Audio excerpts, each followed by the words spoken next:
ফিনল্যান্ডে রাতের 2টা বা 3টায় আপনি যদি মন চায় আপনি সি বিচের পাশে যে সুন্দর দিনের আলোতে চা খেতে পারবেন, খেলাধুলা করতে পারবেন, সুইমিং করতে পারবেন। কিন্তু সমস্যা একটাই, সামারে ফিনল্যান্ডে এত মশা থাকে যে আমার প্রত্যেকটা ভিডিওর ক্লিপে দেখবেন চারপাশে জাস্ট মশা ঘুরঘুর করছে। এই ক্লিপটা রাতের 2:30টার সময় নেওয়া, তো অনেকে আমার কালকে স্টোরি দেখে আক্স করছিল এটা কি দিনের বেলা নাকি আমি ভুলে লিখেছি যে রাতের বেলা। অ্যাকচুয়ালি সামারে ফিনল্যান্ডে এরকমই থাকে, চারপাশ সারা দিন আলোকিত, তবে এটা খুবই অল্প সময়ের জন্য। সামারটা খুবই অল্প সময়ের জন্য থাকে, কিন্তু খুবই সুন্দর ফিনল্যান্ডের সামার। তো এরকম সি বিচের পাশে বসে রাতে 8টার সময় চা খেতে খুবই ভালো লাগছিল।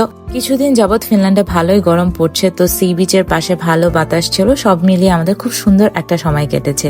কিছুক্ষণ পরে দেখলাম যে কয়েকজন মানুষ এসে সুইমিং করছে রাতে 3টার সময়, কেউ কেউ ফ্রেন্ড সহ আড্ডা দিচ্ছে। ফিনিশরা সারা বছর কাজ করলেও সামারের সময় একদমই কাজ করে না, যেহেতু সামার অনেক অল্প সময়ের জন্য থাকে, তো ওরা সামারটা এনজয় করে। আর ফিনল্যান্ডে সামার টাইমে এত সুন্দর সুন্দর র্যান্ডম ফ্লাওয়ার হয় রাস্তার পাশে, দেখতে খুবই ভালো লাগে। আপনারা চাইলে ফুল তুলে বাসায় নিয়ে যেয়ে সাজাতে পারেন। তো হঠাৎ করে দেখলাম যে ডেজি ফ্লাওয়ার অনেকগুলা হয়ে আছে, দেখতে এত ভালো লাগছিল, পরে কয়েকটা তুলে বাসার জন্য নিয়ে এলাম। এই তো এটা ছিল ওভারঅল একটা মিড নাইট ছোট্টখাট্ট পিকনিক।